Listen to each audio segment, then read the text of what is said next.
Hey, welcome to Human Talks. My name's Steve Bose. I'm with Trish McFarlane. Hey, How how's are you, it Trish? going? This has been a good event, It right? has been. We're at Oracle HCM World. We're joined now by Jacqueline Kuhn from HRchitect. Jacqueline, how are you? I'm good, thank you. Tell us a little bit about yourself and a little bit about HRchitect. I manage the strategic consulting services at HRchitect, and we've been in business. We celebrated 19 years on Friday, actually. Wow. So Happy anniversary. Thank you. Yeah. We started in the recruiting space, and we were the first implementation partner of Taleo in 2002. So we're Okay. the longest standing partner, which is why we now have this great relationship with Oracle and why we're here. I'd love for you to talk a little bit about what every HR leader has heard for the last 5 years, which is cloud, right? Cloud. So if I'm an HR leader, I've heard cloud for the last half dozen years. I'm finally ready. It's time. I've convinced my CFO, perhaps it's time to move to the cloud. What really should I be doing next? What you should be doing next is taking a look at your service delivery model and how do you want to deliver services?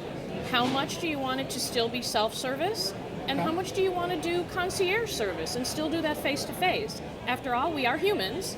We still need some human touch. Sure. And even though it's in the cloud and everybody can access it, there are still things that people may want to have done via a person.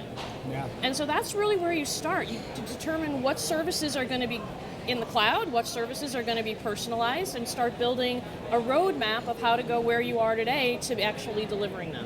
What are you seeing when you're working with the HR leaders that work with you? Are they tending to like that more sort of self-approach to taking care of employees, or are they more into the concierge service? I've seen it done both ways in my career. I'd be interested in what you're seeing. And a lot of it has to do with the types of employees that they're hiring and or the culture they want to embrace.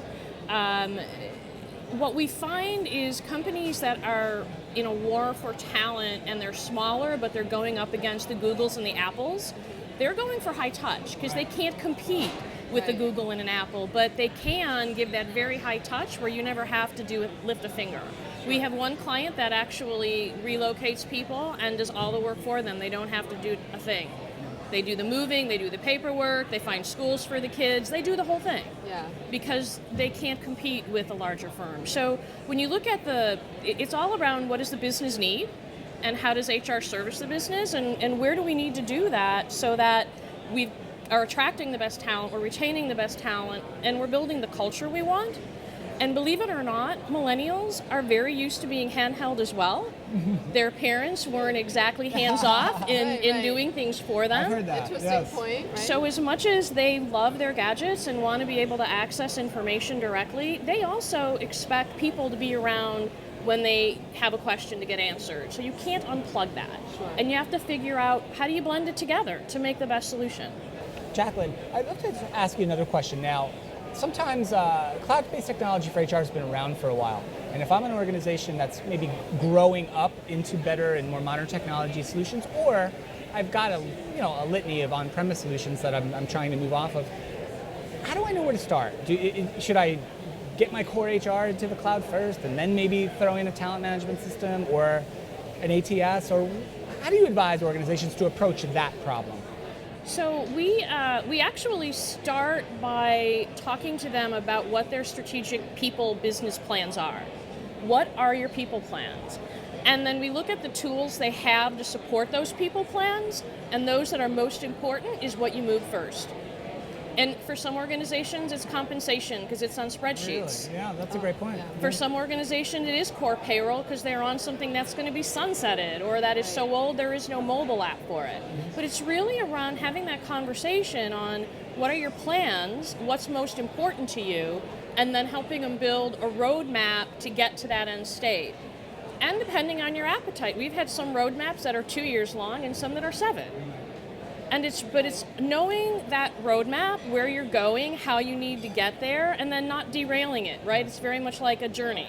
You're on a trip, you've got a map on how to get there, Right. and if you take a detour, you're not going to get there as fast, maybe. Right. So it's really kind of the same concept. Get that roadmap so that eventually you're there, and you're there with what's important first. Right.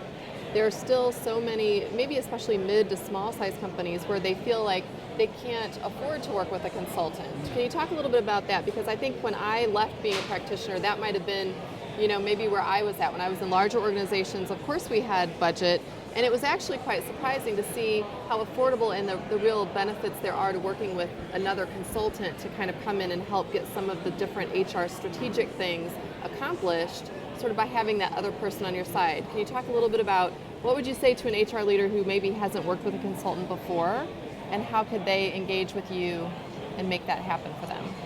So we have an entire arm of our business that does nothing but strategic consulting. We track 80 vendors in the marketplace. We know who's doing what. And no individual company can have that breadth of information. So true. As well as there's a lot of misinformation on the web, and a lot of information is actually vendor sponsored. So you may not be getting an agnostic viewpoint of that information. And so our value is we bring that to the table. We never recommend what somebody should buy. We never tell them they should buy. We educate them so that they can make an educated decision. It's my whole thing. An educated consumer is the best customer. Right.